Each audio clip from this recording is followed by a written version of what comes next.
Hello दोस्तों, मैं doctor सरताज। हम लोग बात करेंगे एक बहुत कॉमन बीमारी है माइग्रेन। माइग्रेन के बारे में देखेंगे। अधकपारी गांव देहात में लोग बोलते हैं इसको कि इसमें क्या होता है।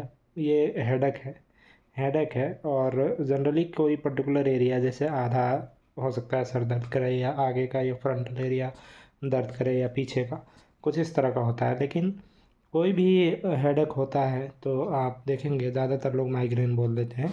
बट इसके कुछ करेक्टरिस्टिक हैं जो अगर है तो आप माइग्रेन बनाएंगे। तो जो माइग्रेन होता है इसके 5 फीचर होते हैं नॉर्मली।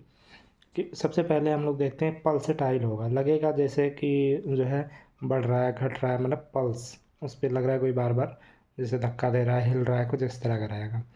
इसके बाद से क्या होता है, जनरली एक साइड का होता है, यूनिलेटरल बोलते हैं इसको।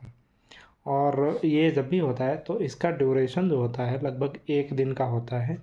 एवरेज होता है 24 आवर। बाकी ये 4 घंटे तक भी रह सकता है, 72 घंटे तक भी जा सकता है, यानी 3 दिन तक भी रह सकता है। अगर 3 दिन तक रहता है तो ज़्यादा ही सीवियर कंडीशन माना जाता है। इसके अलावा क्या होता है कि जिस दिन आपको होगा उस दिन आप कोई भी काम नहीं कर पाओगे, मतलब इतना ज़्यादा दर्द होगा, आप परेशान रहोगे।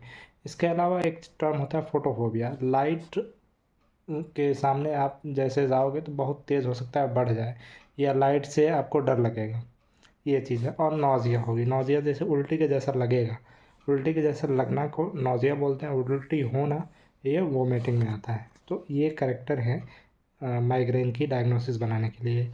और तो माइग्रेन की डायग्नोसिस बनाने के लिए ये जो 5 करेक्टर मैंने बताए थे, इन 5 करेक्टर में से कम 4 करेक्टर आपको साल में 5 बार से ज़्यादा अगर हो रहे हैं तो माइग्रेन की डायग्नोसिस बनती है। इसकी ये माइल्ड मॉडरेट सीवियर भी होता है। तो माइल्ड टू मॉडरेट बोलते हैं। अगर मिडास स्कोर एक होता है 20 से कम है तो माइल्ड है, अगर 20 से ज़्यादा है, 21 से ज़्यादा है तो इसको सीवियर कहते हैं। अगर माइल्ड है तो आप जो है एंडोमेथाजिन, पैरासीटामॉल ये सब दवाएं चलती हैं। अगर सीवियर वाले कैटेगरी में है तो इसका ड्रग ऑफ चॉइस ट्रिप्टेंस आती हैं। सीवियर माइग्रेन में हम लोग ट्रिप्टेंस यूज़ करते हैं, बट इसके कुछ कंट्रा इंडिकेशन हैं, जैसे कि प्रेगनेंसी में नहीं देते हैं, प्रेजमेंटल एंजाइना है, या पेरिफेरल आर्टरी कोई डिजीज़ है तो इसमें हम लोग नहीं देते हैं। इसके अलावा एक चीज़ हम लोग देखेंगे, कुछ डीडी एक टर्म होता है कि कौन कौन सी बीमारियां हैं जो माइग्रेन के तरह प्रेजेंट करती हैं बट माइग्रेन नहीं होती हैं। माइग्रेन के डायग्नोसिस बनाने के लिए मैंने जो 5 करेक्टर बताए वो होने चाहिए, और जो है कम से कम 4 होने चाहिए उसमें, और साल में 5 बार से ज़्यादा। इसके अलावा मेनिंजाइटिस एक टर्म है, वो हो सकता है। मेनिंजाइटिस में भी इसी तरह के फीचर होंगे, लेकिन एक न्यूकल रिजिडिटी टर्म होता है, वो होगा, उसमें फीवर भी आएगा और हेडेक भी रहेगा, फीवर भी होगा, न्यूकल रिजिडिटी भी होगा।